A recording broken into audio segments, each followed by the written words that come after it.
আমার বার্থডে গেছে জানুয়ারির 13 তারিখ, আজকে জানুয়ারির 21। সে আজকে আমাকে গিফট দিতে। কি করবো ভাই, বন্ধু বান্ধবের জন্য জীবন শেষ। এখন একটু ফ্যামিলিরও সময় দিই।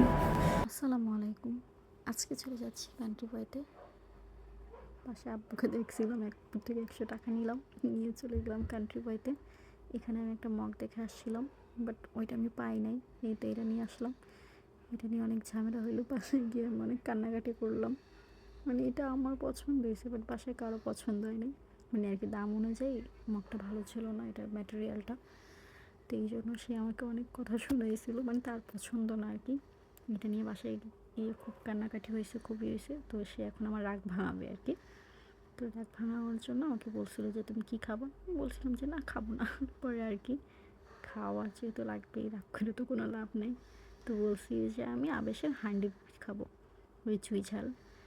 তো সে আমাকে নিয়ে আসলো আবেশের, এটা হচ্ছে 2 নম্বর আউটলেট। এটা এখানে হচ্ছে আমরা চুই ঝাল নিতে আসছি।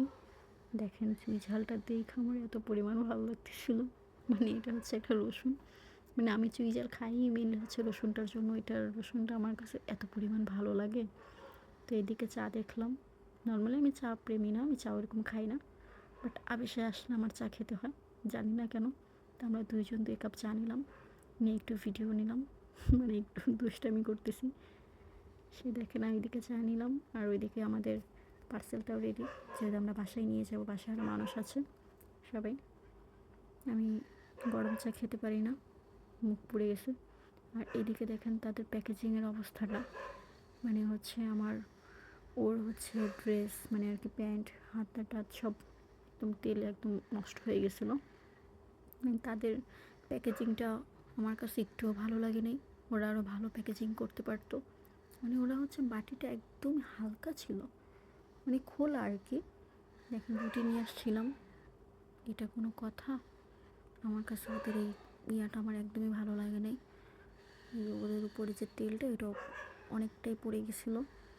এই আর কি, এখন খেয়ে আমি দেখি কেমন। এই তো আমাদের চুই ঝাল। এদিকে আমার ভাইয়া হচ্ছে ই করছিল, সালাদ রেডি করতেছিল। তো চুই ঝাল যেহেতু মাটির হাঁড়িতে করে আর কি। তো আমি আম্মুকে বললাম যে তুমি আজকে এই হাঁড়িটা আমরা নিয়ে আসছিলাম, আম্মু নিছে আর কি। তো আম্মুকে বললাম যে তুমি হাঁড়ির মধ্যেই চুই ঝালটা গরম করো, তাহলে আই থিঙ্ক টেস্টটা আর কি ভালো হবে। পরে আম্মু বলছে ওকে। এই তো এখন আম্মু এই হাঁড়ির মধ্যে ঢালতেছিল। এখানে হচ্ছে 2 বাটি নিয়েছিলাম আমরা, 250 করে 500 টাকা নিয়েছিল এই বাটিটা। তো এখন এটাকে আম্মু চুলায় দিয়ে গরম করবে, আমি আপনাদের একটু দেখাই। হাঁড়িটা অনেক কিউট না? আমার খুব ভালো লাগছে। এই তো আম্মু এখন চুলাটা চালিয়ে দিল, এটা এখন আস্তে আস্তে হবে। আর এইদিকে সে বলতেছিল তার নাকি এতটুকু তো হবে না, তার ডাল লাগবে। তো এই পাশে যে আমাদের 1 নম্বর আবেশ, ওইখান থেকে নিয়ে আসলাম ডাল। এদিকেই তো ভাইয়া ডাল ঢালতেছিল, আর আমি একটু কুক। আমার আবার এইসবের সঙ্গে কুক না হলে হয় না। আর আমাদের এই তরকারিটাও গরম হয়ে গেল, চুই ঝাল আর কি। মোটামুটি আমাদের খাবার পরিবেশনের জন্য সব কিছু ডান। এখন আমি নিচ্ছি। মেনলি আমার লাগবে রসুনটা। ওই যে রসুনটা আমার দিকে এখনও তাকায় আছে, আমার এখন আবার খাইতে ইচ্ছা করতেছে। এই তো তাদের প্যাকেজিংয়ের ব্যবস্থা যেমনই হোক, তাদের খাবার মাশাল্লাহ আলহামদুলিল্লাহ খুব মজা ছিল।